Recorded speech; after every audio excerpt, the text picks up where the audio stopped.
malalayo. Kasi yung malalayo, mayroong nang mawasa. Yung inaasahan kong kakampi, dinurog ako. Sa paningin ng ibang tao, lalo sa Amerika. Totoo yan. Kaya pag may narinig kayo, nagawa-gawa ng kwento sa buhay ko, ayaw ko na sa iba ha, sa buhay ko, mga kapatid, huwag kayong maniniwala. Sapagkat ang naniniwala sa sabi-sabi, ay, fake news. walang bakit sa sarili. Noon pa na nagsisimula ang Rehaim, talagang totoo, may hirap lang ang miyembro dito. Pagbuti kasi nila, mayroong abroad. Yata, di ba may mga abroad. Sabi nito, wala eh. Pero ipinapadala ko na, paundarin niya Mayawi ang buhay ng mga naglilingkod kay Mayawi. Yeah. Lahat ng sumusunod kay Mayawi paguhin para masustintuhan ang pangangailangan ng ating gawain. Tama? Oh, mga tao hindi lahat naniniwala sa pananampalataya. Kailangan by sight yung nakikita. Talaga yun. Ang sabi na iba, iba, kumigordin. Hindi maniniwala ang tao kung wala kang resulta, sabi pa na iba. Pero ako hindi. Wala akong pakalam. Oh, nung oras si Pastor Anet, sabi niya, putal, kuto. Pwede ako makahingi ng tubig. Tubig po yan. Pero sa aking mga asawa, ang asawa ko yan, tagalaki ng magbibig na ng tubig yan. Ang asawa. Eh sabi nga ni Deacon Nelson, yung maganda ng asawa, ako rin, napakaganda ng asawa. Yes! Kaya Brother Lemel, yung asawa mo, maganda hindi? Ayan. Hindi mo pipilian kung hindi mo tinitibok ng puso mo. So walang ibang tutulong kundi ang miyembro ng pamilya, number 1 niya. Number 1 niya. Okay, tuloy tayo. Nakita ko yung pagdating namin sa ay yung ibang mga anak, hindi na nakulungan talaga. Sabi pa, bakit yung nagsatsaga kasi mga bata yun, wala kang isip. Sabi ko yung walang isip, lalagyan ko ng isip na. Oh, yun. Yan.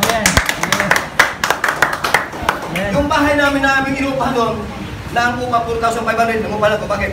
Kasi minsan, napakarami ka pumupo sa bahay. Sabi na tao, mabuti na katagal ka dyan sa bahay namin. Sabi dyan, bakit? May maligno dyan eh. Walang takot. Sabi ako, ano, kumusta? Wala na, pinalayas ko na yung maligno rito, sabi ko. Wala na. Kaya lang, nung pumunta doon ng aking isang anak, nagkasamang ako ko, nanigas doon, talagang lumipad ang aking isbert na halos. Dahil nakita ko na talagang tumirik ang mata. Pagkatapos, nagpapayunit ng kulay, sabi ko, delikado, Amang Yawe. Sa'yo ko inahabilit yung ako hawak-hawak ko. Habang dinidinig ko, Amang Yawe, ang patay, binuhay mo. Ito may buhay pa. Ang tao, mula sa likabok, walang buhay, walang hininga, walang kurting tao. Binago mo, inanyo among tao, hiningahan mo ang walang buhay ng walang buhay. Kaya nga pugot mo yung pakala. Sa totoo lang, yung kapatid ko halos pamatay sa nervyos, yung nakagis ka na doon sa Quezon. Yung aking, nag-iyakan sila, huwag kayong umiyak. Sa mamatayan sa buhay, lagi tayong tatayo sa panig ni Mayawi. Ano ko yan, medyo, dagang, dinignan ko tayong bata, medyo delikado na. Mayawi, hinihinan ko na yung sigmura. Sabi ko, sipsipin niya yung ilong. Kaya sipsip ko sa aking asawa, pati si Rihanna. Sipsip mo kasi, nagpayunit na si Sir. Nagpayunit na. Nadalain mo na ako. Nakainin mo ito, baka sabi ng asawa ko, nagbigay mo yung tubig kasi hindi mo hinihingan. Pinipin na.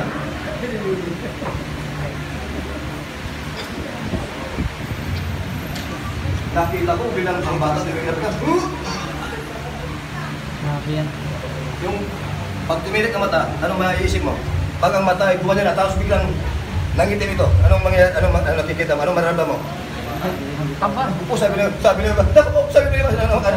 po, naku po. Nakita niyo, lubiad eh. Pag yan na kanya, yung halos panawan talaga ako na, ipok nito kung hindi ko sasabihin, talaga halos parang nawala ng lakas ng tuhog ko. Hindi ako napahalata. Yung sinabi mo kanina, bagamat nang hihinat ng lulupin na parang bibigyan ng tunog, parang gusto mo nang bumaksak. Ayun talaga sabi ko, Amang Yawe, huwag mong payagan na tawanan kami at kutsain ang mga nakapalibot dito. Ini-insulto ang pangalan mo. Pati ang pangalan ng Bukura, Amang Yawe. Ang papuri, parang halang pagsamat, pag-iling inaalan ng siya. Igaling niyo po muna ang buhay ng aking anak na sister. Asa si sister? Sa bahay? Yo. Mamaya, ito. Dinihin ko ito. Ang tigas, sadyan. Yung tigas, sadyan ito. Dinihin ko ito. Sister, gising. Sa ngalan niya, Amang Yawe, Yeshua, Messiah. Hallelujah, gising. Ama, mahabaga. Tumigas ito rito. Kasi pag humikay lumambot yung tapos ng ano, ano ko, delikado, humikay. So sabi ko, Ama, sa'yo lahat ng mapulpag sa bahay.